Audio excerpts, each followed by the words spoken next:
Peace. Welcome to the culture here on the Black Star Network. I'm your host, Farajii Muhammad. Thank you so much for tuning in and being a part of the conversation, folks. Happy Monday. We got a lot to talk about. First, let's talk about how there was a testy former President Trump as he testified in his $250 million civil fraud case. I will share with you the latest of what the president had to say during that situation. Also, we're going to talk about, speaking of presidents, celebrating the election of America's first black president, President Barack Obama. Y'all remember that day 15 years ago in 2008 when the first family took the stage there in Grant Park in Chicago, and they had a whole celebration, a big reunion. And make me ask the question, okay, as we reflect on the president, what thoughts come to your mind, crew, as we look at that moment? Folks, also we'll check in with our sister and our resident doctor, Dr. Bridget, for this week's Reclaim Your Wellness. And she's going to talk to us a lot about lung cancer to smoking and everything else related to your heart and lung health. So we'll talk a little bit about that. And later on, I got something special for you. So stay with us. It's all happening on today's edition of The Culture right here, exclusively here on the Black Star Network. Let's go.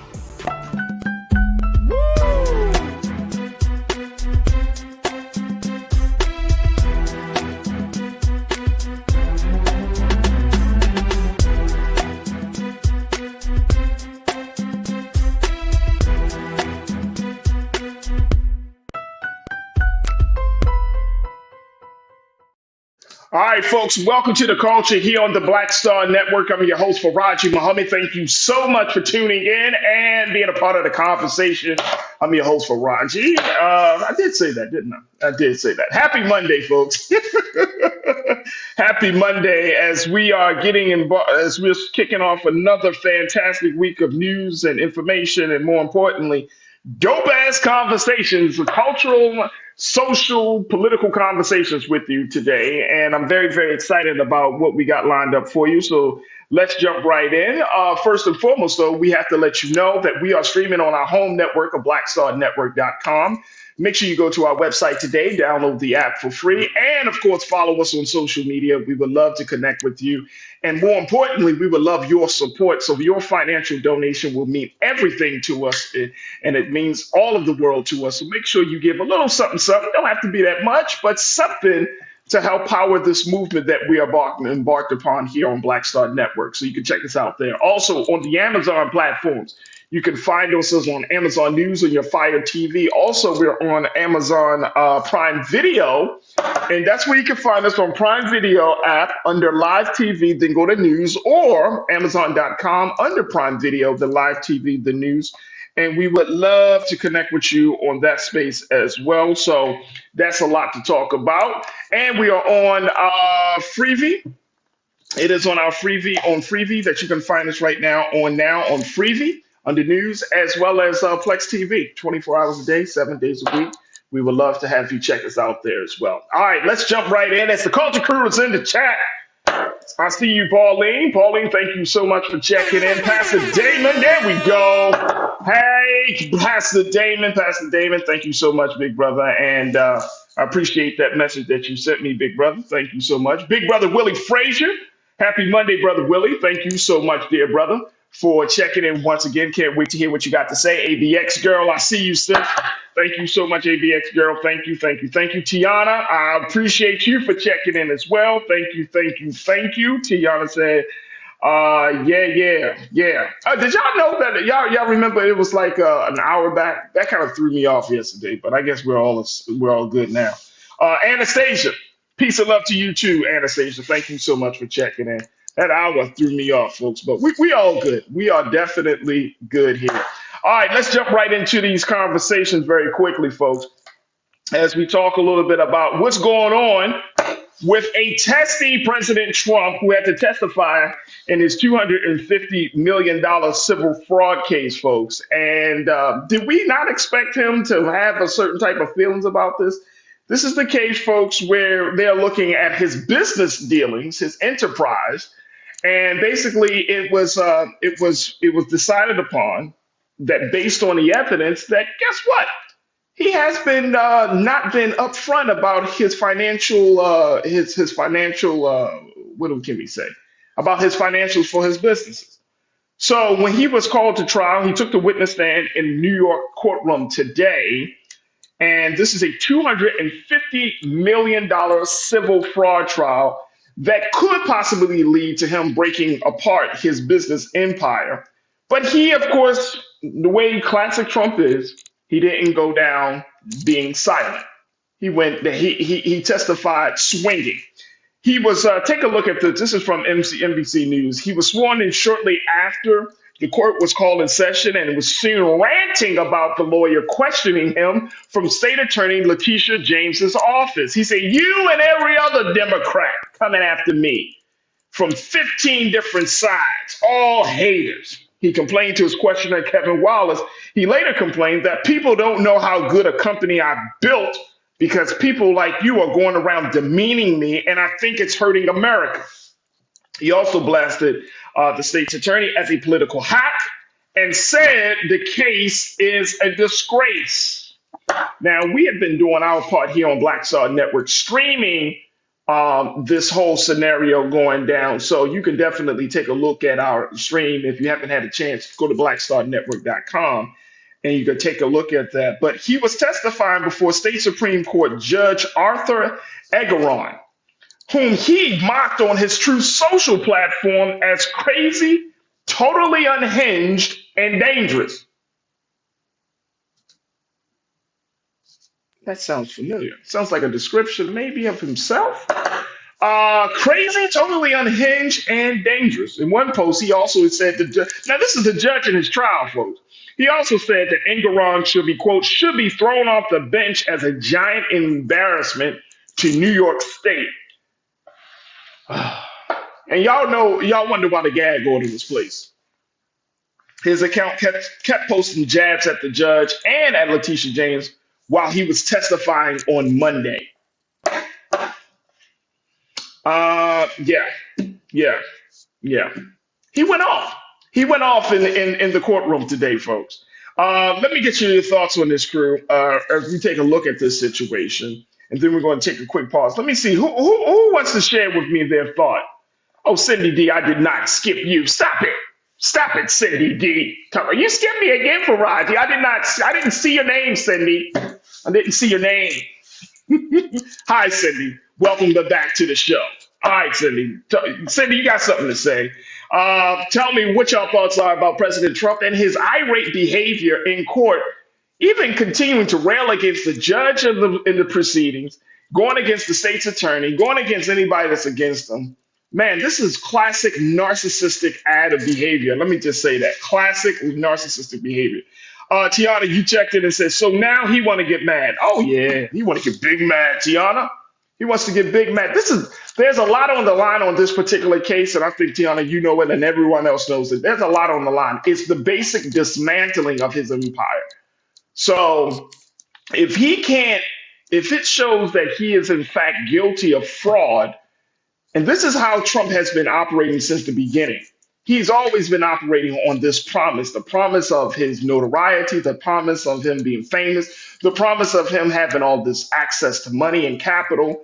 But if it shows that he is a legitimate fraud, do you think that this is going to change his chances of running for president? That's the other question. Does this change his chances to run for president? Yeah, Pastor Damon, you said he acted like a 2-year-old. Man, please. I know 2-year-olds that act much better than this. Look, I got to take a quick pause. When we come forward, I want to get more of your thoughts about this. Plus, we got to also talk about the fact that the first black president acknowledged the fact that he was the first black president. Yep, he did it real big, too. Obama 15 was the campaign that happened in Chicago over the weekend. 2,500 folks that supported Obama worked with the former president, his family, and others convened at Grant Park, that historic park where it was announced that he was the first family, him and his family were the first family of the United States. Oh, they did it real big this time, real big, all under the banner of democracy. So we'll have that conversation as well. So stay with us. It's all happening on today's edition of The Culture right here on the Black Star Network.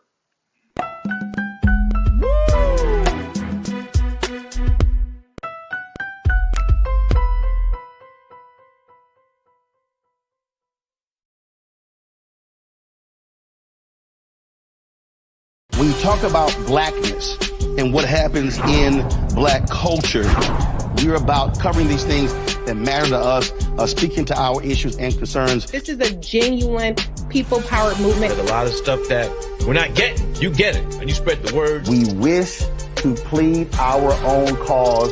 Too long have others spoken for us. We cannot tell our own story if we can't pay for it. This is about covering us. Invest in black-owned media. Your dollars matter. We don't have to keep asking them to cover our stuff. So please support us in what we do, folks. We want to hit 2,000 people, $50 this month, raise $100,000. We're behind 100,000, so we want to hit that. Y'all money makes this possible. Checks and money orders go to P.O. Box 57196, Washington, D.C. 20037-0196. The Cash App is $RM Unfiltered. PayPal is R Martin Unfiltered. Venmo is RM Unfiltered. Zelle is Roland at RolandSMartin.com.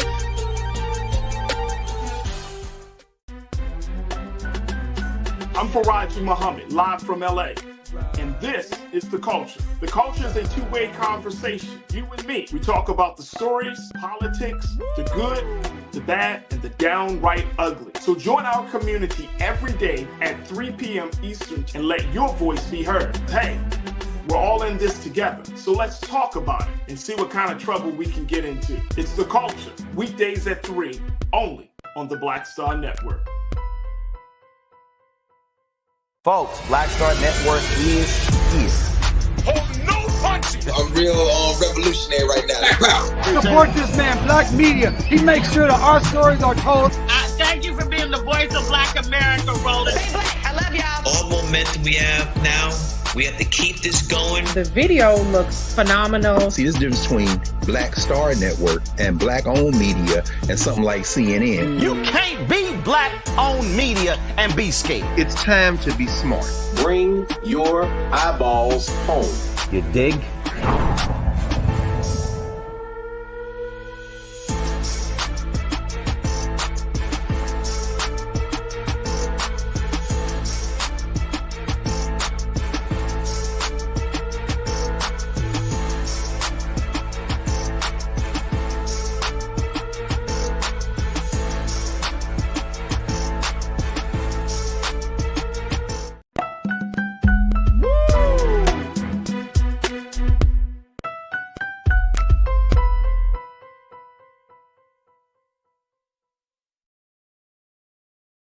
All right, folks, welcome back to The Culture here on the Black Star Network. I'm your host, Farajii Muhammad. Thank you so much for tuning in. All right, folks, also a big shout out to y'all as the Culture crew for always encouraging people to smash the like button. Please do so. There you go. Smash that thumbs up button, folks, because we would love to keep our algorithms high on people's timeline and on YouTube and everything. So smashing that like button is absolutely essential, and we greatly appreciate it. All right, folks, let me just go back to that conversation. So, former President Donald Trump got testy as he testified in his trial, just basically going off on a whole lot of people, including the judge, the state's attorney, anybody that was willing to listen. This is some of the live stream, just a little bit of the feed outside of the courtroom in New York today, folks. And the president was not happy that he was being called to the carpet to account for what has been going on with his business dealings in this $250 million civil fraud case. And so he's not happy about it. My question is, it's not necessarily about this case, but the implications of this case. Does this change? Do you think this will really change his chances of becoming president of the United States, folks? I want y'all to give me your take on that. Do you think it would really change? Do you think it would change anybody's view of him as president of the United States? I want to get your take on that. Janelle, my sister, you said everyone here understands that legislation from Congress determines how migration laws and resources actually work. The GOP has blocked many measures proposed to address immigration reform. So y'all having a conversation about immigration. Y'all having a conversation about immigration. I hear that. Vic Abram, you said he can't help it if he can't help it. He can't help it. He got influenza. That I like that, Vic. Appreciate you, man. Thank you for posting that. Yeah, he can't help it. He feels some sense of entitlement, some white man privilege, right, Vic? Like, I shouldn't be in this case. Y'all can't hold me accountable. But do you think it would really damage him if it comes across, folks? Now y'all got to remember the process of this case. Like Letitia James, the state attorney, and Lisa, let's put up if you could find a couple of pictures of our sister, that would be great. Thank you. Letitia James, who has been serious about this case, right? She's one of the 3 black women around the country that is moving forward in holding Donald Trump accountable. So she's hitting him with the whole business side of things, his business dealings in the state of New York. And she has actually called his children. Y'all, I don't know if y'all knew that too, but she actually called his children to the carpet as well around this same issue of like, did you know? How much were you involved? Blah, blah, blah, all of those things. So the implications runs deep, right? It's family wide, of course. And of course, if you're talking about millions of dollars here, but the biggest implication will be how will the American people see the situation? This is Letitia James here. And how will the American people see the situation? Is she saying something? Do we need to put some volume on our sister here to talk to? Let's hear what she got to say. See, do we need to put some volume on? Oh, this is old. Okay. All right. So this is old stuff. But the fact is that she's in a position here where she's trying to hold this man accountable for his business dealings. Now, here's the implication that I'm seeing, and y'all may be seeing the same thing. If he can't keep his money, there he is right there. If he can't be honest about his own business dealings, what makes you think he could be honest about the dealings and the affairs of the great office of the President of the United States? So we gotta ask ourselves that. We gotta ask ourselves that. Can he be honest about that? Can you put a person who is indicted who is on trial for fraud? Can you put them in the United States in the president's office? Yeah, there we go. Tiana, you said this is what happens when you don't hold children accountable. They grow up to be like the great pumpkin. Wow, y'all going for the jugular today. I hear that. Okay. Pastor Damon, my brother, you said face it. When it comes to politics, people are blind when it comes to who they are going to vote for. And ain't that the truth? Hey, Pastor, isn't that the truth? It's like we do not see the full person. We see this imagining, this other person. When they speak to our interests, they speak to our values, they work for us. That's a great point. Excellent point.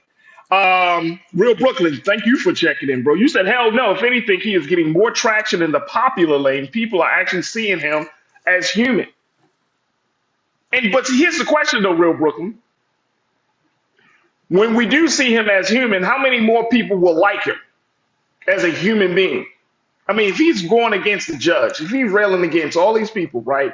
Every time he steps out into a courtroom, he's just, the gag order, all of those things.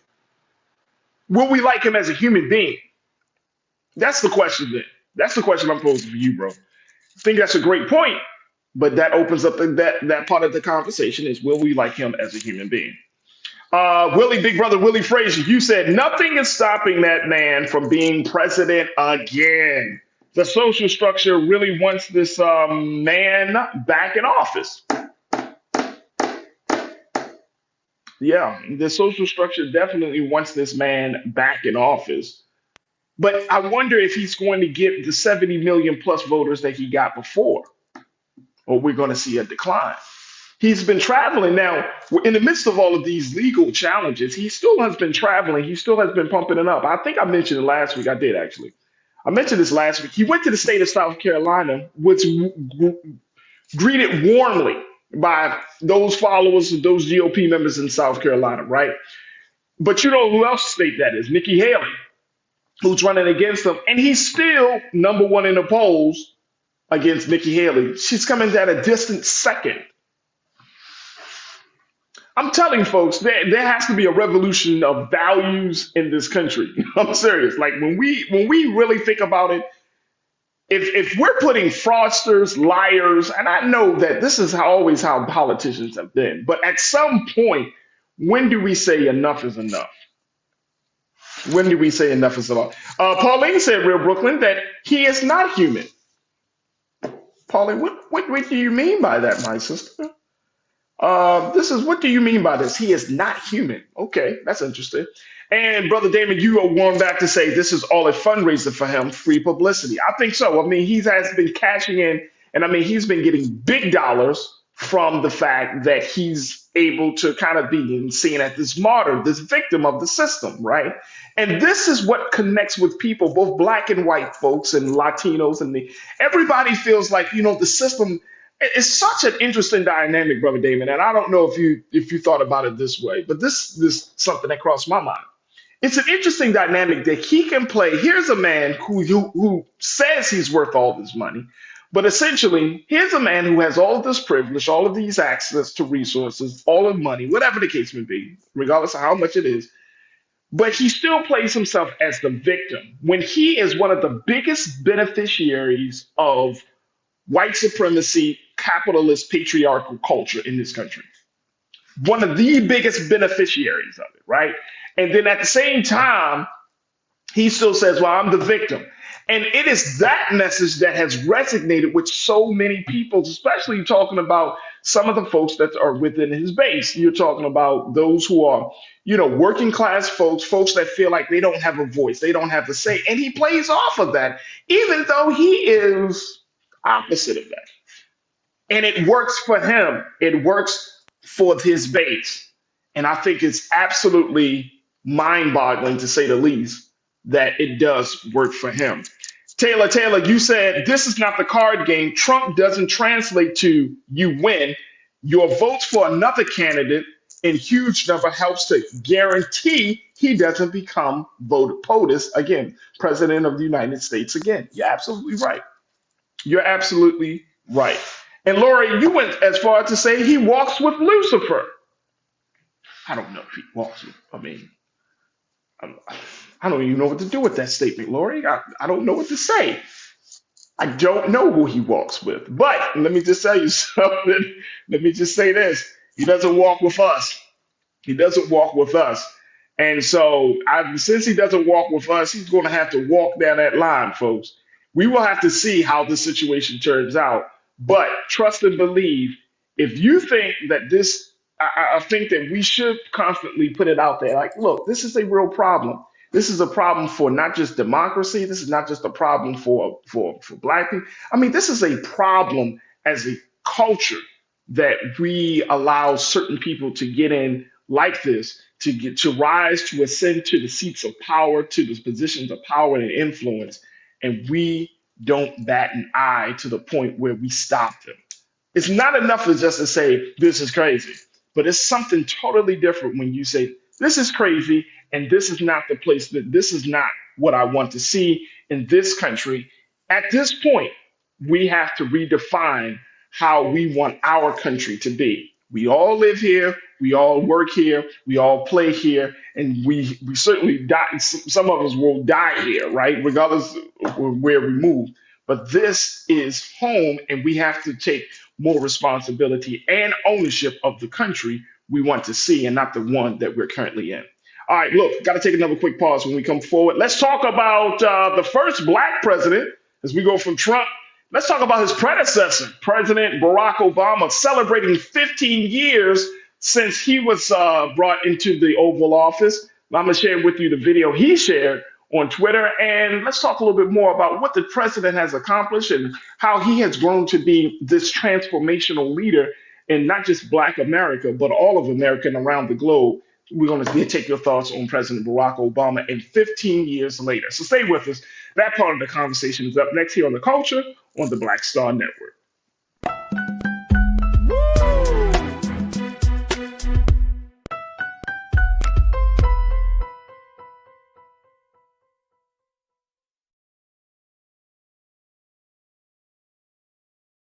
Folks, Black Star Network is here.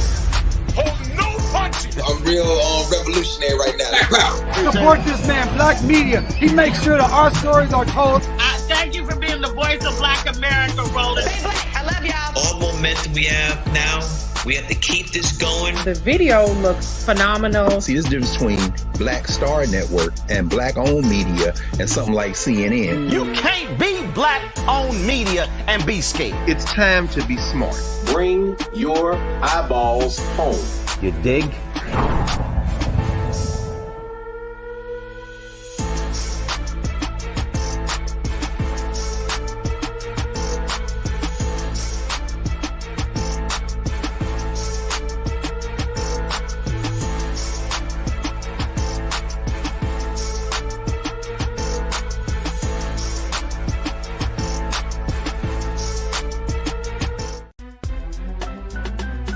I'm Farajii Muhammad, live from LA. And this is The Culture. The Culture is a two-way conversation. You and me. We talk about the stories, politics, the good, the bad, and the downright ugly. So join our community every day at 3 p.m. Eastern and let your voice be heard. Hey, we're all in this together. So let's talk about it and see what kind of trouble we can get into. It's The Culture. Weekdays at 3, only on the Black Star Network.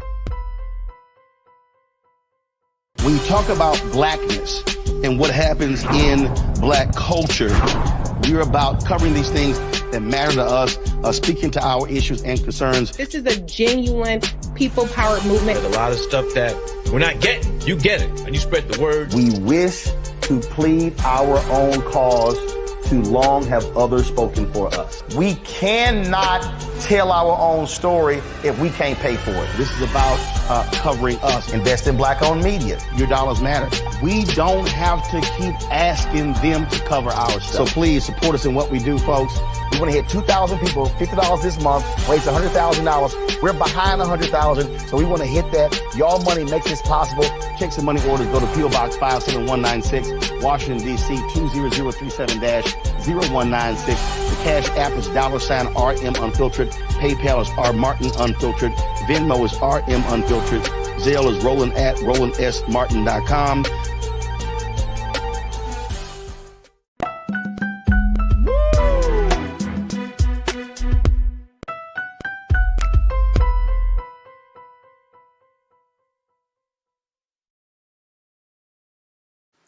All right, folks, welcome back to The Culture here on the Black Star Network. I'm your host, Farajii Muhammad. Let's talk a little bit about what happened 15 years ago. Well, you know what?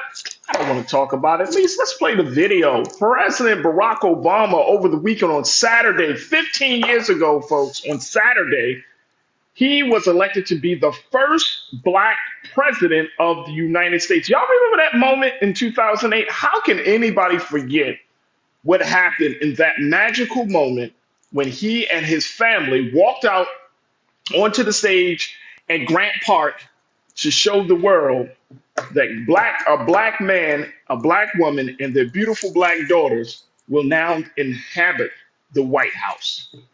Take a look. First family of the United States of America. All right, everybody. This could not be a more meaningful reunion. We could not be more proud and inspired by you. Keep on doing the work you do.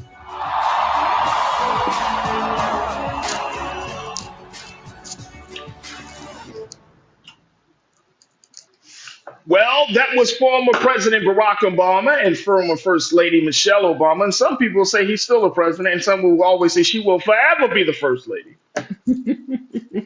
As they entered Grant Park, the same place that they were introduced to the world as the new President and First Lady 15 years ago, back in 2008. Saturday was the actual day that momentous occasion took place. But since then, of course, President Barack Obama has been traveling the world, enjoying his time out of public life, but he has still kept his nose into the affairs somewhat. Like I mentioned just last week, that he gave a statement in support of the ceasefire in the Israel-Hamas conflict and some other things that he has done. But this past weekend, he invited 2,500 staffers and those who have assisted him to becoming the first black president back to Grant Park in Chicago for a special reunion. And this reunion were full of journalists, and even during this reunion, it wasn't like all parties, folks. They actually had a forum around democracy, the Obama Foundation Democracy Forum. And there were panels on journalism, economics, artificial intelligence, and more. And of course, a speech that was made by former President Barack Obama. Then we heard words from the former First Lady as part of the celebrations in Chicago. And I don't know if crew, if y'all are in Chicago, did y'all see that? Did you feel the energy? I want y'all to share your thoughts on this as we're talking about what happened 15 years ago as we celebrated the first black president. Janelle, you said, I hope we don't have to consider Obama one and done. That's interesting. What do you mean by that, Janelle? I don't want to assume that you know what they say about people that assume. So instead of me putting myself in that position, what do you mean by that? And you mean in terms of the type of person and the type of candidate that he is? Transformational leader. We know President Barack Obama, and I appreciate you, Danielle. Thank you so much for posting that. We know President Barack Obama is a transformational leader. His words, his actions, his politics. Like one of the things I will say, and look, there again, folks, when we talk about a person's legacy, especially a political figure's legacy, you gotta look at both the good and the not so good, right? So you got to look at the things like what Obama has tried to do, what he was able to do, and the things that he kind of laid back on. You know, we certainly could be critical of that. And I think that's for any president, any political leader. But I think we all can agree with the type of man that he is, his character, the type of man that he is with his wife and his family, the type of man that he is. Like we really are seeing a very high level black of view of black excellence. And I don't think anyone can say, oh no, not President Barack Obama. Like he really is a solid guy. You could just, he doesn't seem like he's the type of guy that's gonna, you might disagree with his politics on certain things, but in terms of his person, who he is as a person, he seems pretty solid. Real Brooklyn, you said, damn, it's been 15 years, right, bro? 15 years, Real Brooklyn. You said, holy smoke, time goes by hella fast. I know that day when he became president, every dead Confederate soldier turned over in their grave. Hey, how about that? How about that? Y'all remember the moments leading up to that moment where he walked out there on Grant on stage? Like that picture, I think will forever be emblazoned in our memory. I mean, we saw them, and no shade on the former president, but he gotten older in the hair, right? We know that. Like 15 years, and it looks like First Lady Michelle Obama didn't age. I mean, she got, she looks like he got a little older in the hair. But anyway, that's just not the here nor there. But the fact is that, yeah, it's been 15 years since the former president has been with us in the White House. And it was a major moment. I think it was one of the greatest moments in American history. I'm gonna just say that.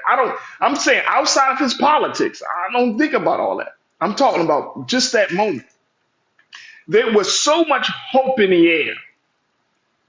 There was so much hope in the air. You just felt like, as an American, as a person, and whether you're black or white, you felt like this was a turning point. And actually, it was in some cases. We can't negate that. It really was. It really was. Because we saw him, he didn't just serve one term, y'all. He served two.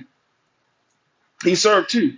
But I think the president of the Obama that we're getting now is a much more mature, evolved, obviously. His personal views is definitely interesting. I remember reading a piece about the president and how he wrote, how he was influenced by some of the great, political thinkers. Some people kind of kind of got on him about being connected to Saul Alinsky and the ideas that Saul Alinsky often put out there, right? But one thing that President Obama, you cannot take away from, he's a brilliant man. He's a critical thinker, right? He thinks about this stuff. And this is why he did have the Democracy Forum this past weekend in Chicago, which is to look at this. He put it out there, and I saw this earlier this morning as we prepared for the show. that he said he wanted America to shift from just a capitalist system to an inclusive capitalist system where materials was not the driving force, but the motivation to improve humanity became the new capital. I'm gonna just take a sip on that one. Inclusive capitalism. Now, this is what I'm saying. Like sometimes you get the best of a person after they leave a position, right? And you can get the depth. You can get to plumb the depth of their thinking after they finally finished in a role. But he's a thinker. When he was in college, and I remember reading this piece about him. When he was in college, and he was, editor of the Harvard Law Review. And after he got some time out of college, like doing the work of community organizing, he wrote notes on how to restructure the whole American system of and what democracy could look like that could actually work for the benefit of Black folks and marginalized people. And he scribbled some notes. There was a plan or there was some talk about him releasing this book around his personal politics that have been inspired by a whole lot of thinkers from Dr. King, Saul Alinsky, and many others.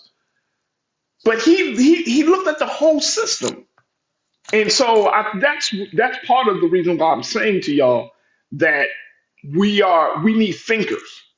We don't need just managers in our system. We need innovators and thinkers. All right, let me see something. Cindy D, you said Mitch McConnell so tried to make Obama a one-term president. I think he tried too hard to be liked by both parties. I call him Sally Field. You like me? You really, really like me? He walked the line. He did. He did. In some cases, he definitely walked the line. And I think in one of his latest books that the last book he put out there, or maybe it wasn't the book, but he admitted that he could have done more around the whole killing of Black men during that rash of police killings that happened under his time in office. He admitted that he wished he could have done, he could have done more. I mean, yes, he sent his state's attorney to investigate, and they looked into Ferguson and all of those things. But I think he recognized that culturally there needed to be a different conversation. Mike V, you said Obama is talking about socialism, Farajii Muhammad. Can we really have I can't do it today. Well, Mike V, this is the look of confirmation. Absolutely. Absolutely. He's talking about socialism, but in a way that doesn't scare people, right? Like, I think that's what it is.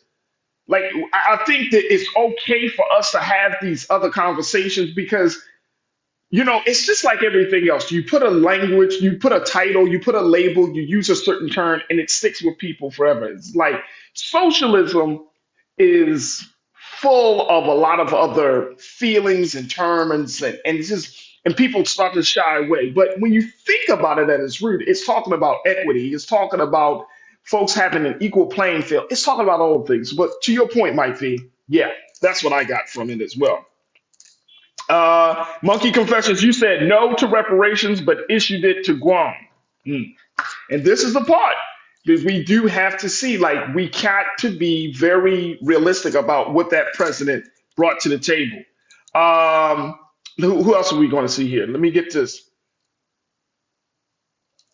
You said Taylor, he had foresight and fought the battles that he was more likely to win rather than wasting time of a 4-year presidency treading water. I appreciate his sacrifice. Foresight to fight the battles that he was more likely to win. And he did not win a lot of battles because he had a Congress that was against him. The Republicans were in control. So he could not do as much as he wanted to do. And he could not be the president all the time of Black folks. And I'm saying that looking in hindsight, obviously, but he could not do that. He could not be that president. But guess what? That's also the expectation that we had, right? And I'm gonna be honest with y'all, crew. I'm always challenged that when we talk about the legacy of President Barack Obama, Is it the fact that he couldn't do those things, or is it because we had such a high expectation that our expectations couldn't be met? Y'all feel me on that? So it's always that. It's always going to be that. Yes, he did some things for the LGBTQ community and for other communities, and he actually did do some things for black folks, right? I remember back in Baltimore, as we close out, I remember back in Baltimore that My Brother's Keepers program was an institutionalized program coming from the president, coming from the White House, to spread out across this country and to have these conversations and to come up with ways. I was personally involved in that in Baltimore and working with other black men in the city of Baltimore to help in that process. Like, there is some good things that he actually has done for black folks, right? But again, there are some things that we wouldn't be happy to be about. But the expectation is that if you're black, you're going all in for black folks. And guess what? The system doesn't allow that. The system doesn't allow a black political leader, a black economic leader, a black social leader, a black healthcare leader to go all in. It just doesn't allow that. So you do have to, when we talk about reform, when we're talking about working from the inside and changing things, that's one of the expectations that we have, that, yeah, we could talk about those things, but if you are a black person, you're going into this current order of things, this current system, you're not going to be able to do all that you can do and want to do for your people, because the system is not designed to think about its oppressed. It's not designed to think about its former slaves. So we got to keep that in mind as well. Tiana, I'm going to end on this note because I think it's an excellent point. You said, I hate to see what happens when a black woman becomes president. Lord, Lord, Lord, may God be with us. I would love to see it. Absolutely love it. I would vote 16 times for the system. I would love to see it. But the culture, is the culture ready for that? The culture wasn't ready for a woman president in Hillary Clinton. Maybe it's because of Hillary. Maybe it's because of who she is. Maybe it's because of the fact she's a woman. But we saw something different. The culture was more inclined to see a black man becoming president than a white woman. I don't know if that's going to be the same challenge that would face a black woman running for president, but are we ready to see a black woman in that seat, in that position? Different conversation. Much, much different circumstances now than it was 15 years ago. So big congratulations to President Barack Obama, and more importantly, his family, and for getting through those 8 years. Y'all remember that walk they took that? As I close out, I remember that moment. Remember when they got to the White House, that inauguration day, and they took that walk? Y'all remember that walk? And y'all remember what everybody was thinking? Y'all remember that? Like, boy, don't step out that car. Please wave from the car, Mr. President. Please wave. God had his hand on that, family. So he had to do what he had to do. He played the role that he needed to play. But trust and believe, from what I got from his presidency, it doesn't matter whether you're black or white, as Michael Jackson said, right? When the country is in a different space and the country is not fully ready for change, then this country can never say that there wasn't an opportunity to change. This country can never say that we didn't offer you the best, the brightest that we had, because President Obama, Michelle Obama, some of the best and the brightest thinking black folks we ever produced from this generation. So there can be no excuses made. You didn't want that man in office. You talked bad about his wife and the family, and now you want some redemption. You want some what do they say? Some leniency. It may not happen. It may not happen. Look, I got to take a quick pause when we come forward. Let's talk about health and well-being. We're going to be checking in with our resident doctor, Dr. Bridget, for this week's Reclaim Your Wellness. Stay with us. It's The Culture here on the Black Star Network.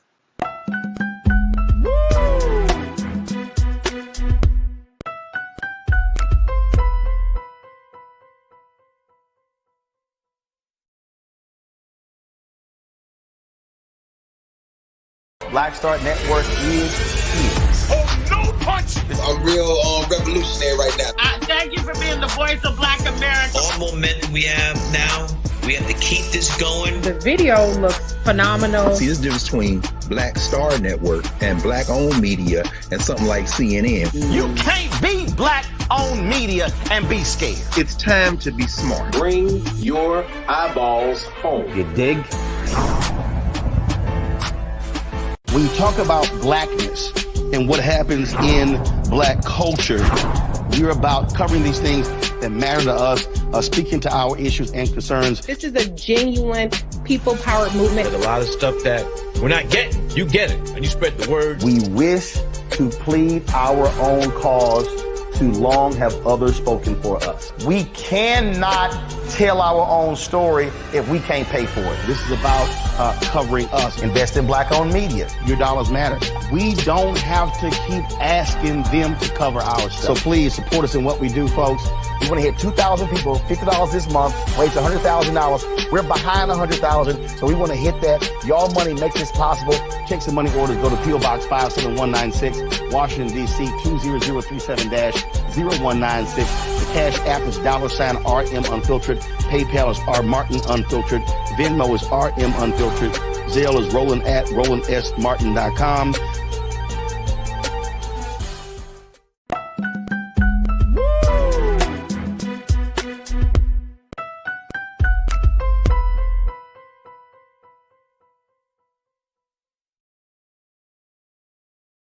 All right, folks, welcome back to The Culture here on the Black Star Network. I'm your host, Farajii Muhammad. Before we jump into the second half of the show, I want to invite you to make sure y'all check us out on all of our platforms. But our original platform, our home platform, is blackstarnetwork.com. Make sure you download the link, download the app, follow us on social media under Black Star Network, and more importantly, give something to help us in this digital movement that we are embarked upon. So make sure you go to our website today at blackstarnetwork.com, and we would love to get your support. We're also streaming live on Amazon News, on your Fire TV. We're also streaming on Amazon Prime Video, as well as Freevee and Flex TV, 24 hours a day and 7 days a week. And of course, we're streaming on social media platforms, Facebook, and you can find us under Roland Martin's YouTube page, and you can join us in the chat right now to be a part of the illustrious culture crew that's just jamming right now. A lot of great thoughts, a lot of questions, and more importantly, just a lot of sentiment around the conversations that we've had in the first half, dealing with President Trump and celebrating 15 years after the historic election of President Barack Obama. So make sure y'all do that. But now it is time, as always on Monday, it is now time for us to get our health and well-being checked on. Let's check in now with Dr. Bridget MD for this week's Reclaim Your Wellness.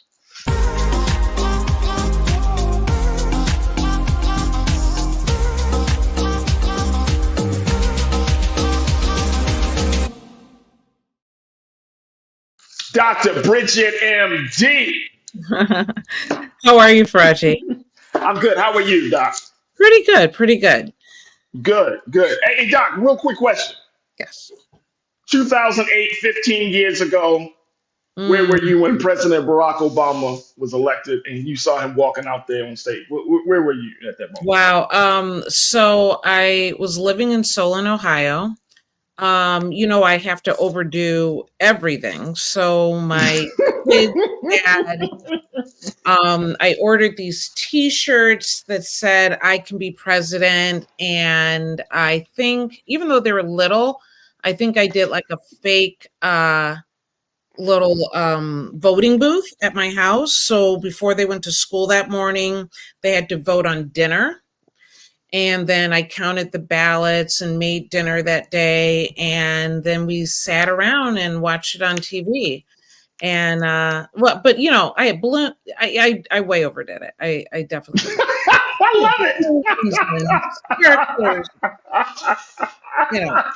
But memorable, right? And so that's what it was about. I wanted to make it memorable for them. I never forget when Wolf Blitzer said it's at 11 o'clock p.m. Eastern Standard Time. He said the votes have been tallied. You know how he get that voice, the votes have been tallied. Barack Obama is the president. And I remember just like, oh, what? Yeah. And then you see him coming out on stage, you're like, woo! You just felt like. But I like that. I like the idea of the little voting ballots. I like that. Like, what you want for dinner? That's cool. That would never happen in my family, but it's all good though. Because my children be like, we're not voting. We're just telling you. Yeah, right. You know what I think was more like, I remember waking up the next morning and driving to work. I was like, I still got to go to work. Like, I was thinking it's like winning the lottery, right? I was like, I still got to go to work. I mean, and I called my mom and I said, is life different today? Is it different? Are we different? You know, because you literally felt like everything must have changed, right? Like everything's got to be different now. And so there's this feeling of hope that I don't know if, that we haven't had, I think, in a very, very, very long time, Long time. That's a great point.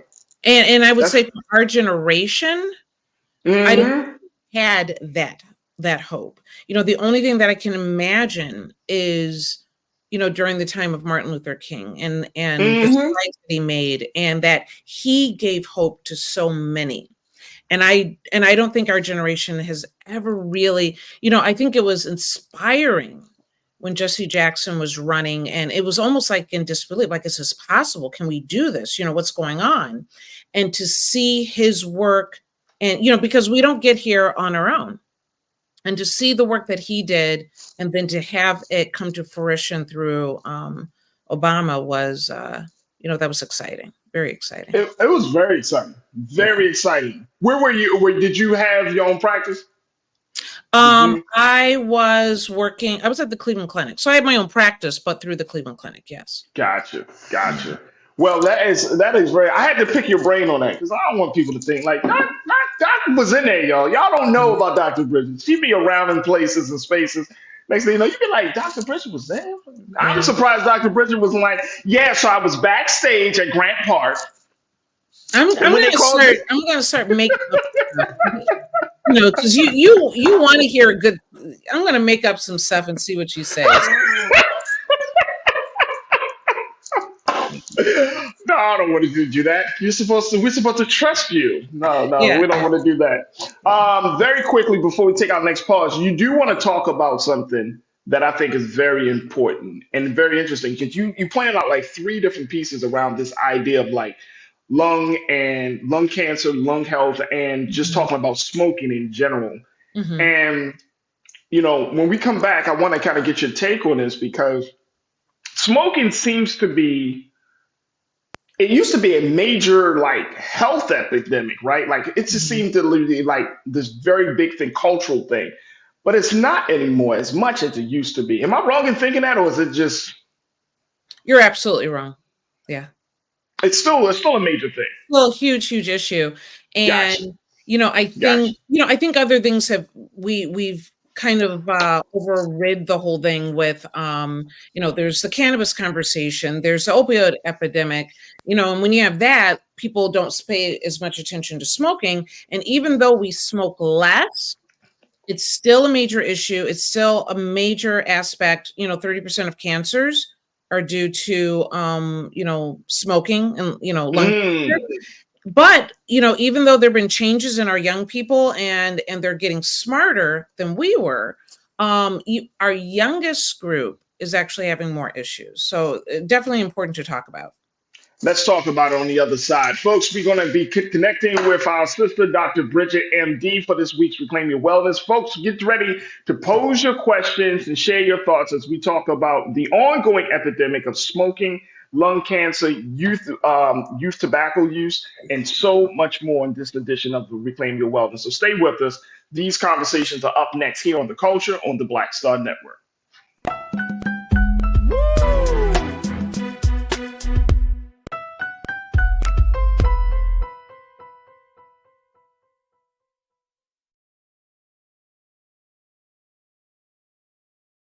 Pull up a chair, take your seat. The Black Tape with me, Dr. Greg Carr, here on the Black Star Network. Every week, we'll take a deeper dive into the world we're living in. Join the conversation only on the Black Star Network.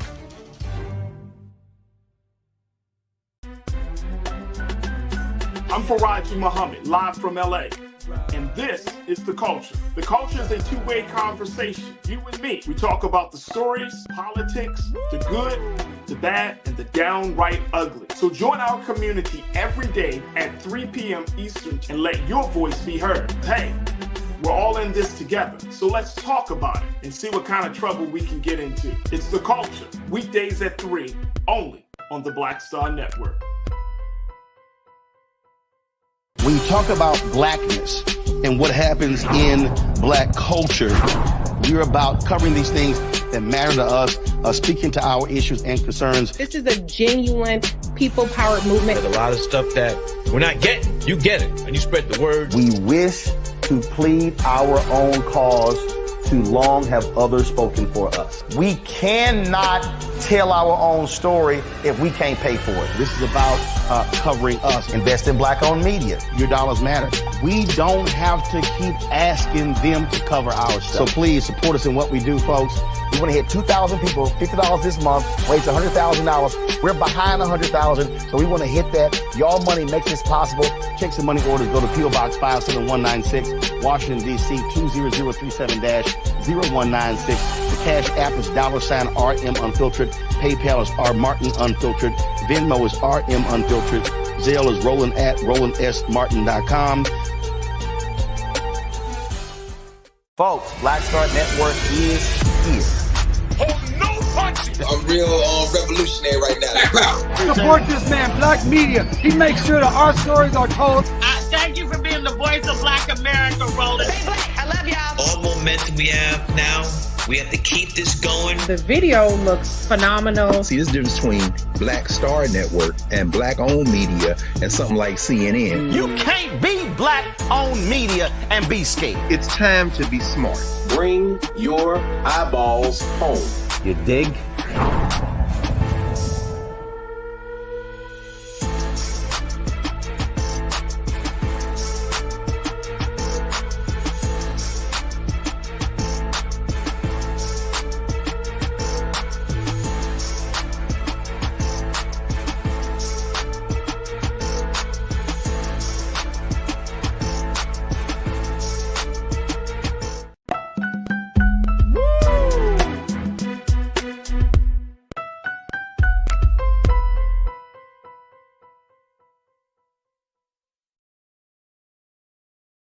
All right, folks, welcome back to The Culture here on the Black Star Network. I'm your host, Farajii Muhammad. We've been checking in and talking, and as we know, on Mondays we have our special segment called Reclaim Your Wellness with our very own Dr. Bridget, MD. Make sure y'all follow her on all social media platforms as well, folks. Dr. Bridget is she's moving and shaking all across the country and in some parts of the world. So make sure y'all follow her. But today she want to talk to us about this ongoing epidemic of smoking.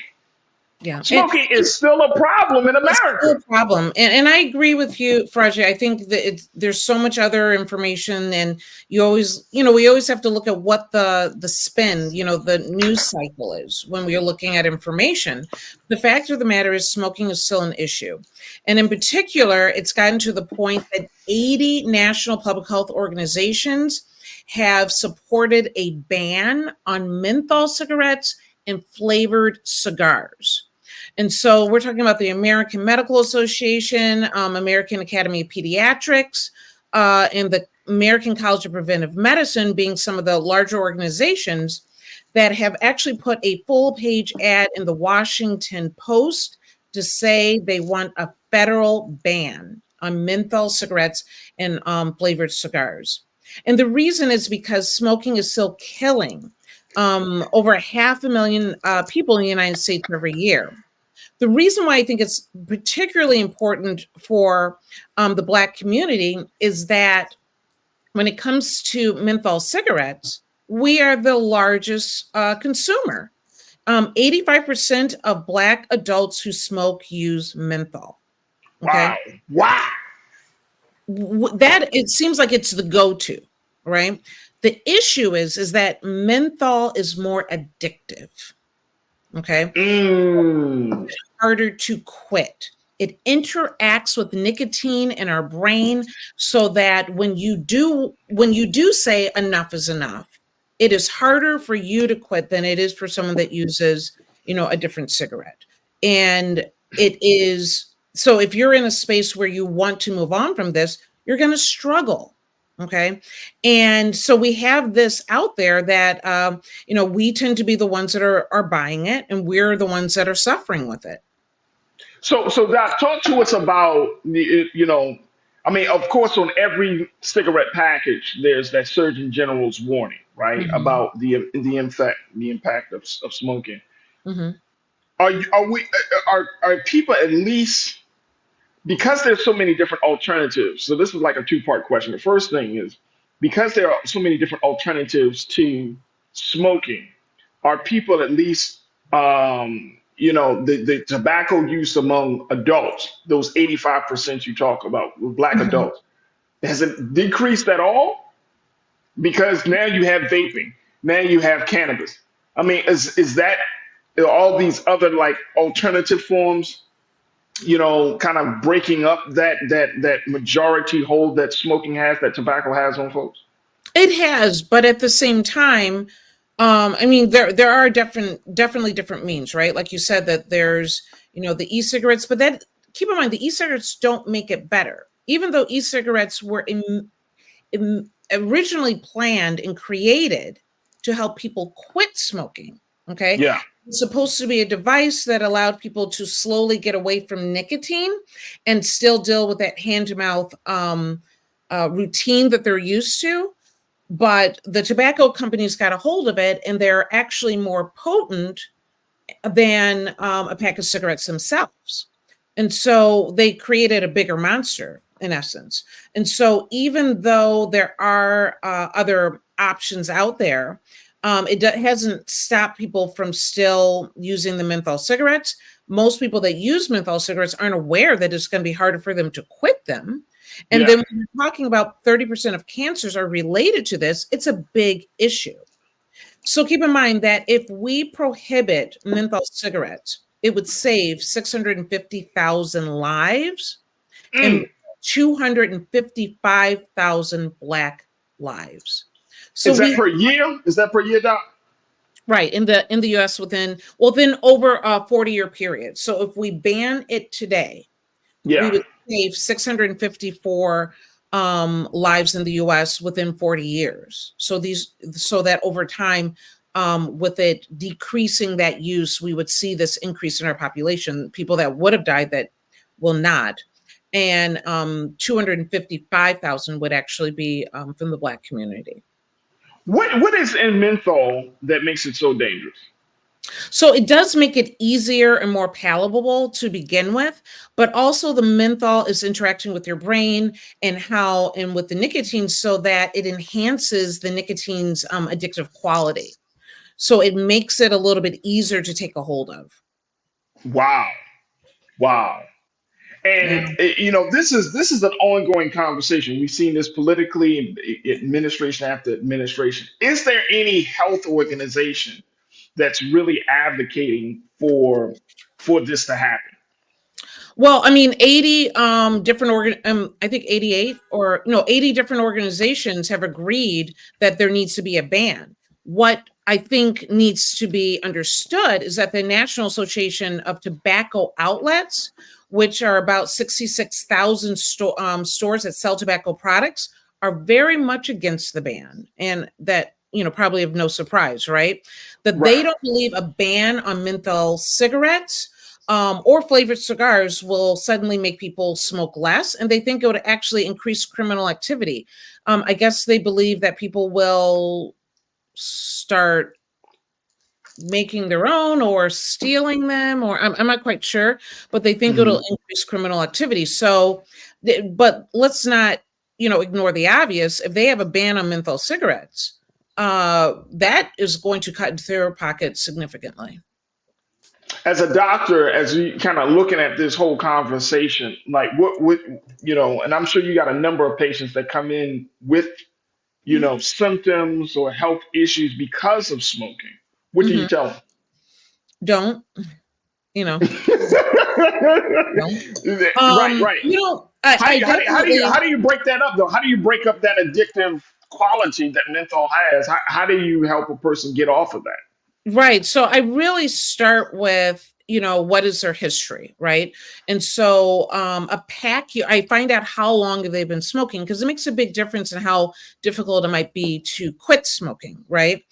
And so I try to understand how long have they been smoking and how that might play into how difficult that may be. I try to understand their lifestyle, right? So if you want people to make a life change, you really have to have an understanding of what they're dealing with to begin with, and whether they're actually ready for change. And so if they have a high stress life, it's about how, before I even talk about the smoking, I want to know what other ways can we use for you to manage the stress in your life? What do we need to do to get rid of some of the stress in your life? Because if I just say, oh, you have all these problems and you smoke to kind of relax and kind of maintain, but I don't actually address the problem that makes you smoke in the first place, how successful are you going to be? So I start with, what is the problem, first of all?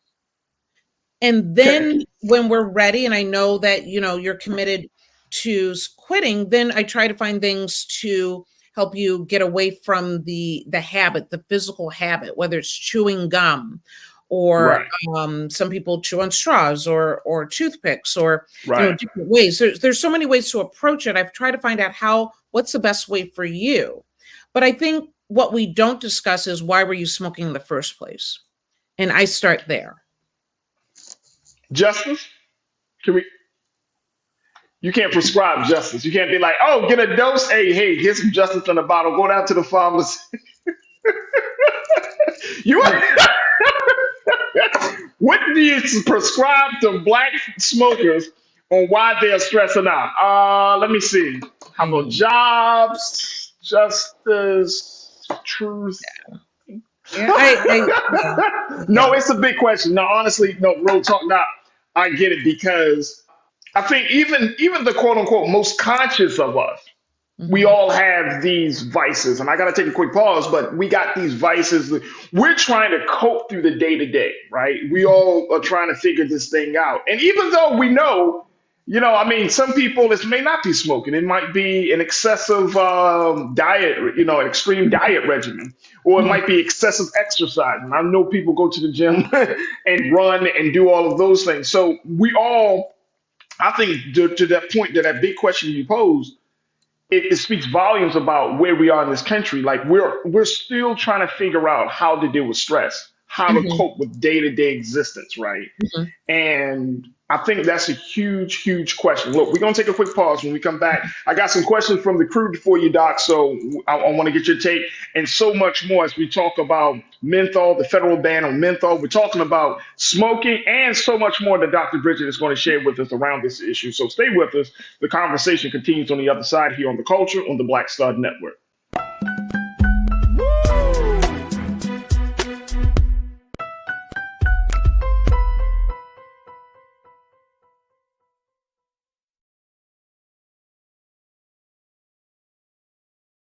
Black Star Network is here.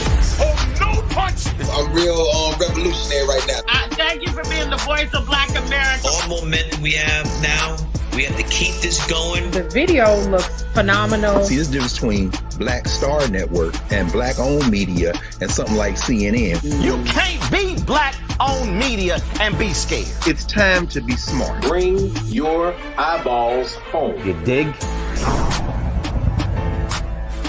When you talk about blackness and what happens in Black culture, we're about covering these things that matter to us, speaking to our issues and concerns. This is a genuine people-powered movement. There's a lot of stuff that we're not getting. You get it, and you spread the word. We wish to plead our own cause. Too long have others spoken for us. We cannot tell our own story if we can't pay for it. This is about covering us. Invest in Black-owned media. Your dollars matter. We don't have to keep asking them to cover our stuff. So please support us in what we do, folks. We want to hit 2,000 people, $50 this month, raise $100,000. We're behind 100,000, so we want to hit that. Y'all money makes this possible.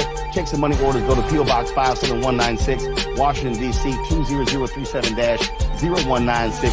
The Cash App is $RM Unfiltered. PayPal is R Martin Unfiltered. Venmo is RM Unfiltered. Zelle is Roland at RolandSMartin.com.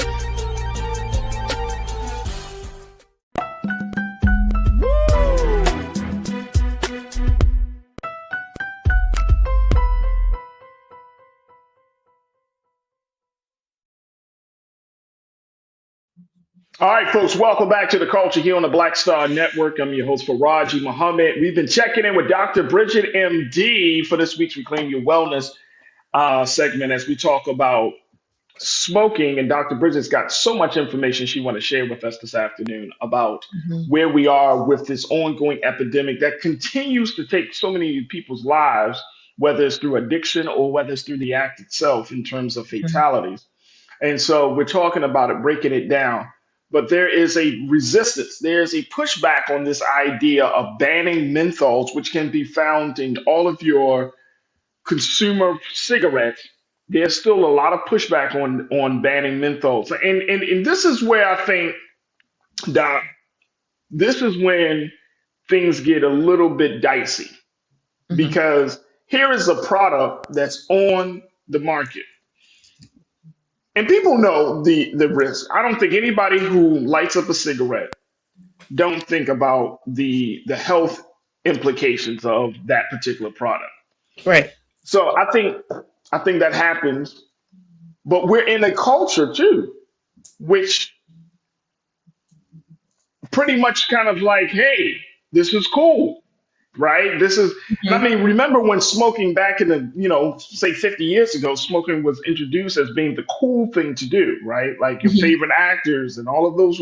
This is the cool thing. But now we're at this point in 2023 when we're saying, look, this is really harmful to people. This is really killing people. Yet, big tobacco still has a seat at the table. They're not being shunned by government. They're not being shunned by politicians. They're not being shunned by doctors. And so, what's the pushback? People are checking in, and folks are sharing their personal stories about family members who have suffered as a result of smoking. We all can probably have shared a story about someone close Oh, to us that yeah. has suffered. It's So impossible. are we really? Are we really? Yeah, Everybody knows like somebody, right? everybody knows somebody, lung cancer or death, right? Mhm. So how far along have we really gotten in this effort to try to cut down on the consumption of cigarettes and people smoking? Do you think that we have made great progress in that space yet? Yeah, I mean, we're definitely making changes, so don't get me wrong. Smoking has definitely decreased, and our high school students are actually, making some of the better decisions at this point. Um, we were very concerned about high school students taking on e-cigarettes and those issues, but overall tobacco use among youths has actually dropped slightly, but it's dropped by about 1% since last year. And this is mainly due to a decrease in e-cigarette use by high school students. And So, so so Pete, and that's is promising. Hmm?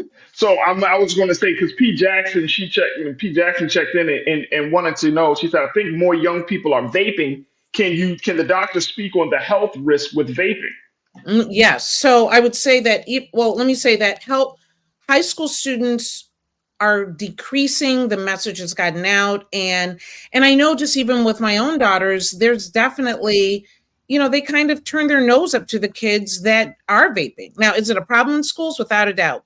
Bathrooms are filled with it and there's issues. But the message is getting there. So that makes me feel a little bit better that some of the work that we're doing, some of the high school students are decreasing their use. The problem is that among middle school students, overall tobacco use actually increased from 4.5 to 6.6%. And basically, they're using everything. They're cigarettes, cigars. The middle school kids, I don't know, they're losing their mind, I guess. They are using more and more products. And I guess it's that experimental phase and that time, but I don't think the message has gotten out to them the way that we have focused on our high school students, and we are going to have to work harder to protect them. Okay, absolutely. Willie Fraser said, Doc, I have a friend that tried to quit cold turkey and damn near died. Is there Mm. anything medically behind this? Well, I mean, I guess it depends on what that means. So I will tell you that in the course of quitting, I often see patients develop a little bit of a bronchitis, and a lot of my previous smokers will say, I don't remember being this sick when I was smoking, but it's usually because you're now cleaning up your lungs. Your lungs starting to work more, you're getting some of that gunk out, and in the course of it, sometimes, you're a viral infection, sometimes a bacterial infection might occur. But I would say by no means is this an issue where you don't quit smoking. You know what I'm saying? Like, it is simply that your lungs are actually waking up and working again. And they're trying to clear out some of the damage that you've done. So it's important to not discourage people in the course of their journey into quitting, because most people have to quit 3 times before it actually sticks. So we always want to encourage them to be mindful, know that they're ready, and to take another stab at it, because it will prolong and possibly save their life. Absolutely. Now, specifically when it comes to the menthol, it's not in every cigarette. So I don't want to necessarily say, keep smoking, just change brands. But I kind of want to say, if you want to quit smoking, change brands. Because if you're using a menthol cigarette and it tastes better, it goes, it's smoother as you're taking it in. The menthol brands are Newports. Everybody knows a Newport smoker. Cool and Salem cigarettes. They're all new menthol cigarette brands. And I guess what I'm suggesting, if it's time, what if you switch brands? And then from there, let's get you off of cigarettes entirely, right? Because it's harder to quit if you're smoking menthol. And these brands have been pumped into our communities. They've been pumped into our advertisement. Everybody knows somebody where they smoke these specific brands, and they keep smoking those specific brands, right? And we have to do better. And we have to say that if this makes it harder for us, let's put a ban on it. So it is, at least we don't have that against us as well. Right. And especially when you're having this conversation with the next generation of young people. Absolutely. Right. Now, the one thing that I want to say has changed, and I definitely want to make sure our audience is aware, is that there's even been a change in the screening guidelines around lung cancer. And that's what I want to talk about, Doc. I want to give us a quick break. When we come back, let's talk about that. And I still got some more questions from the crew. Stay with us, folks, as we continue to talk about smoking, the impact, the implications, and so much more right here on Reclaim Your Wealth, where you reclaim your wellness with Dr. Bridget here on The Culture on the Black Star Network.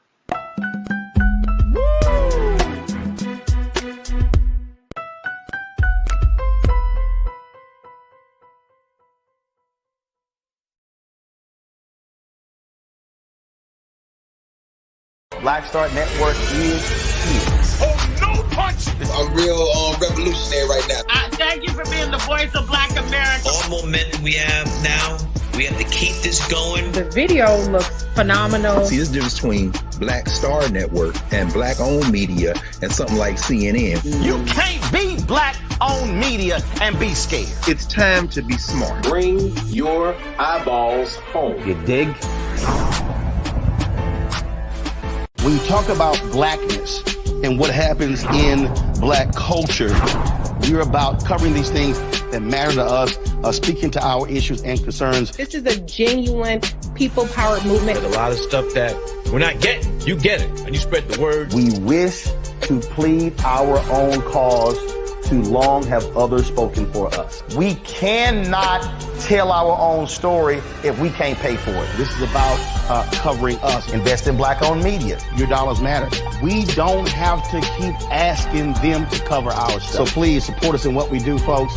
We want to hit 2,000 people, $50 this month, raise $100,000. We're behind 100,000, so we want to hit that. Your money makes this possible. Check some money orders. Go to P.O. Box 57196, Washington, D.C. 20037-0196. The Cash App is $RM Unfiltered. PayPal is R Martin Unfiltered. Venmo is RM Unfiltered. Zelle is roland@rolandsmartin.com.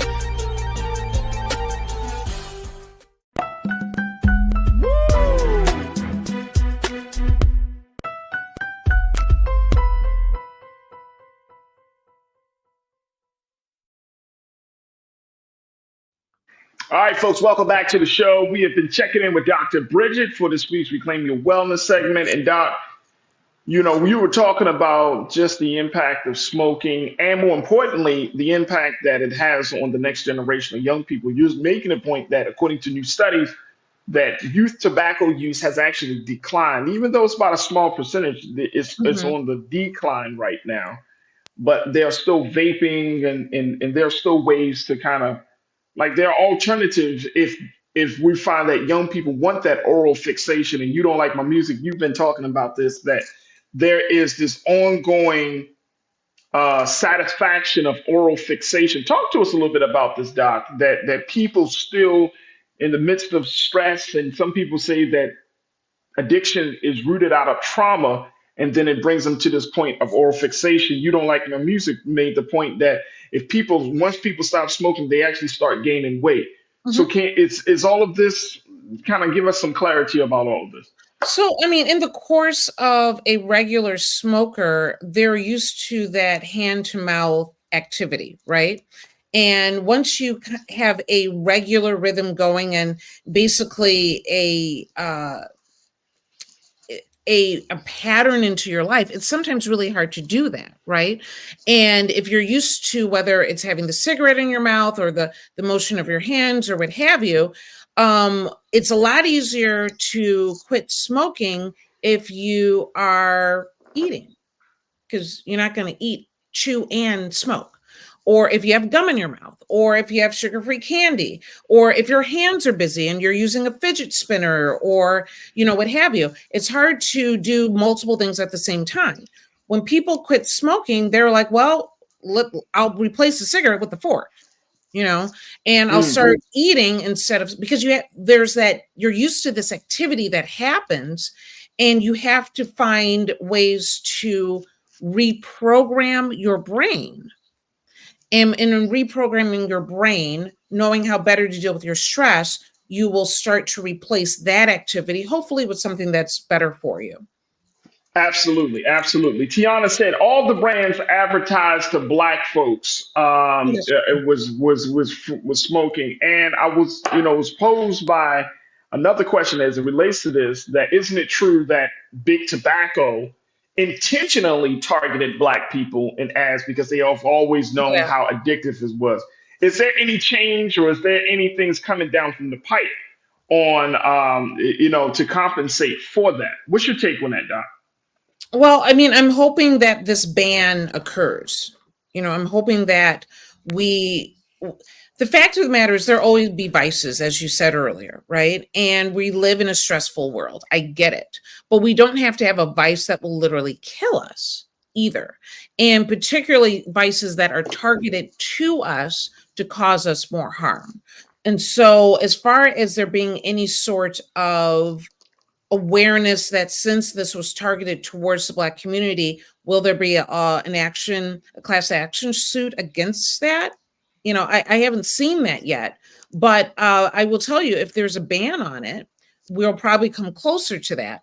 And I hope that, everybody wants to make money, and I'm sure that these tobacco retailers can see down the pipeline that they are struggling, particularly if we ban menthol and flavored cigarettes or flavored cigars, because basically if it tastes better, kids are more interested in it, adults stick to it longer. But we have to do better. We can't keep making poor health decisions, particularly at the sacrifice of other people's lives. Yeah, absolutely. So how does that play into cannabis use, Doc? Because some people might be listening to this conversation and they're saying, you know what about cannabis use? Isn't that the same thing, the same process? Taylor said, how can a person favor cannabis but speaking against vaping? Cannabis can be vaped. Vaping is simply a way to ingest or take it into the body. Can you speak to that? Okay, so first of all, I think that is a great question, because I'm not necessarily pro vaping in itself or pro combustion of cannabis itself. Okay. Combustion meaning anytime that you light something on fire and it burns, you release carcinogens. So in no time have I said that I think smoking is great. tobacco, cannabis. I've never said that. When it comes to vaping itself, I don't think we have enough information to know the long-term effects, but I know that what we know right now, that compared to combustion, vaping is a better option. I did not say it's a favored option or that I think it is a go-to. However, Mm-hmm. what I am in favor of is the medicinal properties of cannabis. And that Okay. you'll hear me talk about. You will hear me also say that it is not nearly as addictive, okay? And at no point in time has it killed anyone. So if you have to choose your vice, you are better off choosing cannabis as an option than ever using tobacco or nicotine.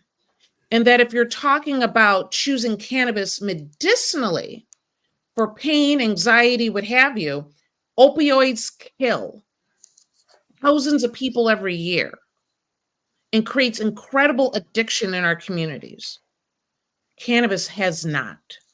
I am not, I don't hold back as far as are we ignoring the fact that some people do create a bad relationship with it. And I am very conscious of making sure that I am on the right side of history, particularly since I started my medical career during or really at the onset of the opioid crisis.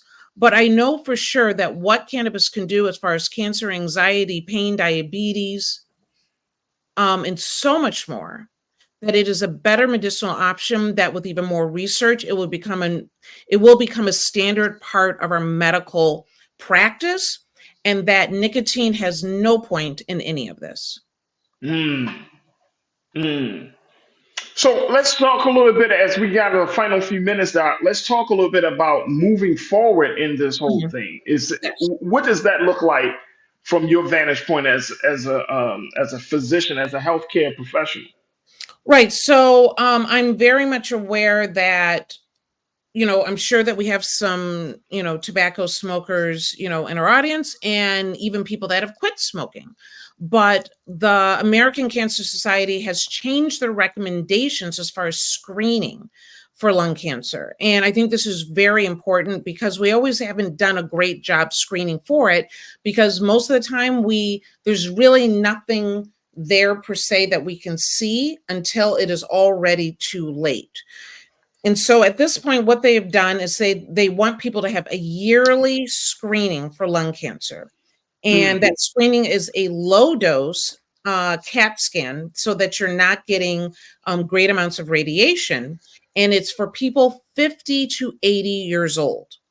Now, what's important about this is not just for our current smokers, but this is for anyone who previously used to smoke 20 pack year history. A 20 pack year history means that how many packs of cigarettes you've smoked within a year. So, meaning if you are a 1 pack a day smoker and you smoke for 20 years, you're a 20 pack year smoker. Okay. If you smoke two packs of cigarettes a day, okay, for 10 years, that is a 20 pack year smoker. Okay. So look at how many packs a day you smoke and for how many years, and calculate that to be what your pack year is. So if you're a 20 pack year smoker or previously were a pack year smoker, then you need to get a yearly CAT scan. And, I think this is important because we weren't always as diligent around this. And it's important that if you are in this group, if you have this risk, you want to find out much earlier rather than later. Mm. And so, is this something that insurance will cover in getting these type of to adhere to these new guidelines? Absolutely. So if your Okay. insurance covers preventive health care, then it should cover this testing as well. Okay. Okay. And I know that there's the American Cancer Association, the American Heart Health. You have the Lung Cancer Association. Mhm. Could you provide any recommendations that Black folks can feel like, you know what, I'm going to a trusted institution or a trusted person to get more information and to keep up with this? Absolutely. So Without a doubt, look at the American Medical Association. They are front line as far as creating this ban on cigarette smoking or menthol cigarettes, and so they have a great campaign that's running around that. But go to your regular doctor for your yearly checkup and ask for the new lung cancer screening. And if they don't know, tell them to call me, I guess, but they should know. And make sure that you're doing this, because it is always, it's a horrible situation when you find out something that you could have, found out a lot earlier and taken care of. And now that they're putting this in place, it's important that we do so. The question has always been false positives, right? We always are careful that we're not sending so many people out for screening and that they're false positives, and now we're treating people for things that they don't actually have, right? And we're also very conscious of the fact that just overdiagnosing in general, that lung cancer screenings can find cases of cancer that probably wouldn't have bothered anybody.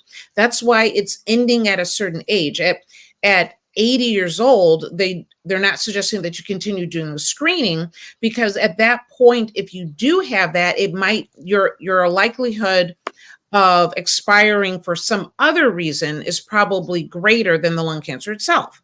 And that's considered overdiagnosing, where we're treating people for things that they didn't really necessarily need to be treated for in the first place. And we always want to be careful about the amount of radiation you're getting from CAT scans, which is why they're suggesting a low radiation CAT scan for this, so that you can be healthy without causing new problems and actually new cancers. I'm glad you're putting this out here, Doc. It's a lot to consider. Important. And I want people to tell their parents and tell, their sibling. And if just because you quit does not mean that you're out of you're out of the way of harm of this. Even though you quit, which is obviously better than smoking itself, you still need to get screened. Absolutely. Absolutely. Well, Dr. Bridget, I always appreciate you for kind of highlighting certain things. And this right here is so important. Lisa, let's put, Doc's contact information again on the screen. Because, folks, if y'all got some questions, you got some thoughts, some things that you wanted to share privately with Doc, you can do so. Go directly to her website. Go to her Instagram page, but you can contact Dr. Bridget. Link tree, which is good. Link tree. Yeah, that's good too. That's good too. Yeah. At info@bridgetmd.com, folks. Send her an email, info@bridgetmd.com. And you get to connect with Dr. Bridget Cole Williams, MD, and get all of the latest news and medical information and advice on how to make your life a little bit better and to reclaim your wellness. Doc, it's always a pleasure. Yes. We're doing the after chat tonight, and so we continue talking about this, and we're doing healthy relationships also tonight on attachment styles, so that you have attachment styles. Yeah. Is that real? Yeah, come on, join us. All I'm asking is it real? Now I'm gonna be in the therapist chair. Okay, yes, ma'am. Yes, ma'am. Dr. Bridget, thank you so much for all the great work, and more importantly, thank you for being so good for the culture. Thank you, Farajii. Absolutely. All right, folks, we got to take a quick pause. When we come forward, I got to share with you just some news. Stay with us. It's the culture here on the Black Star Network.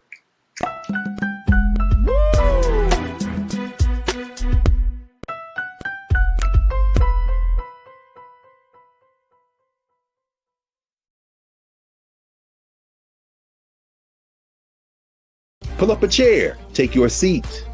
The Black Tape with me, Dr. Greg Carr, here on the Black Star Network. Every week, we'll take a deeper dive into the world we're living in. Join the conversation only on the Black Star Network. Black Star Network is here. Oh, no punch! I'm real revolutionary right now. Thank you for being the voice of Black America. All momentum we have now, we have to keep this this going. The video looks phenomenal. See, there's a difference between Black Star Network and black-owned media and something like CNN. You can't be black-owned media and be scared. It's time to be smart. Bring your eyeballs home. You dig?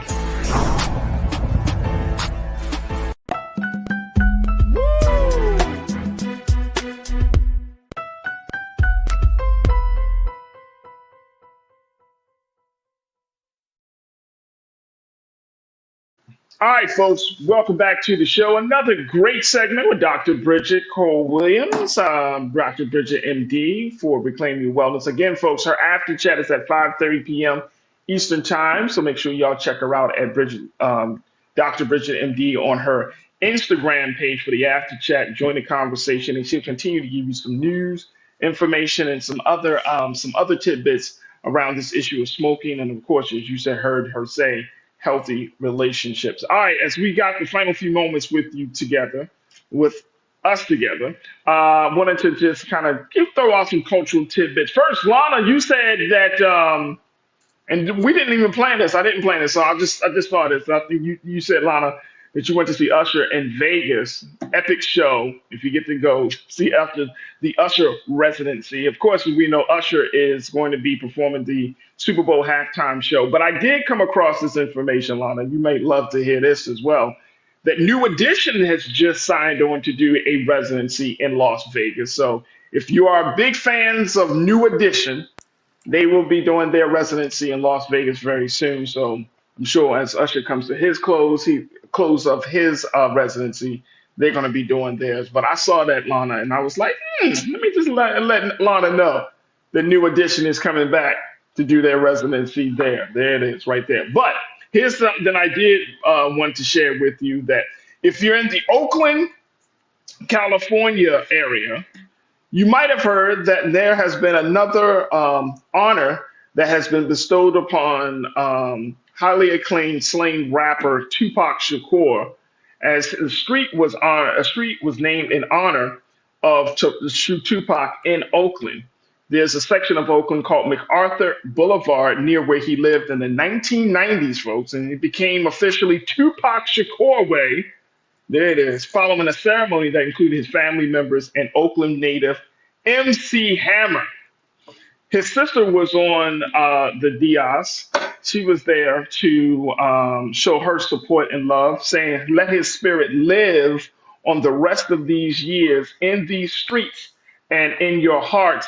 His sister, Sakiwa Set Shakur, she told the crowd as she was wiping away tears at the end of a nearly 2-hour ceremony. The sign was unveiled moments later. Let's throw that sign up once again, if we can, Lise.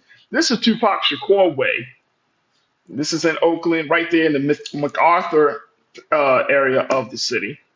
So big shout out to that, to Tupac and to his family, who is continuing to make a difference, to continue to leave a legacy there in Oakland. MC Hammer, y'all know that you can't touch this. MC Hammer was on deck. He also spent many of Shakur's final months with him before his 1996 shooting death at the age of 25. MC Hammer said that in his remarks that Shakur was hands down the greatest rapper ever. There's not even a question of that. Wow. That's nice. Nice little nod from the legendary MC. So big shout out again to the family of Tupac Shakur, to his sister Set, and to all of the Shakur family. And they have gone through a lot of struggle, a lot of ups and downs, but they are finally getting their flowers years after the fact that when Tupac was slain. And of course, that legal situation with Tupac, with Keefe D, the gang member, quote unquote, who was allegedly responsible for the killing, even though he came up in court just a few days ago last week, he was making a point that he's not one responsible for the killing of Tupac. So there's that ongoing legal challenge there of seeing if he's telling the truth or if there's someone else that's responsible for the killing. But the legacy of Tupac Shakur will certainly live on in the city of Oakland. So big shout out to the city of Oakland for honoring one of our greatest Poets and MCs. There it is right there. All right, folks, that's going to do it for us.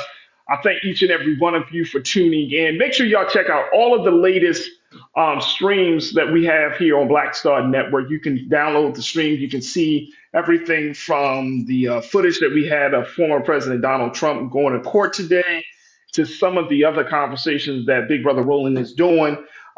He's in Virginia talking about the importance of the black vote and so many other special presentations. Of course, we're still streaming the life and legacy of Richard Roundtree, who played that great character of Shaft. That's streaming. Like, a lot of great content is streaming right now. So go to blackstarnetwork.com, download the app for free, follow us on social media. And if you enjoy the content, not just for our specials or any type of activities or events, but you also enjoy it because of the dope programming that we offer here on Black Star Network. We ask that you help us, that you financially donate something to help power this movement.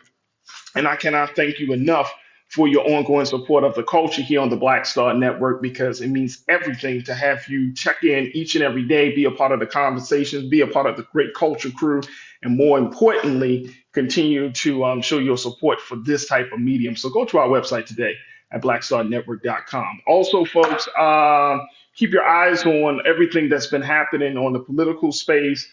Tomorrow is election day for some cities, so we want to have some conversations around that.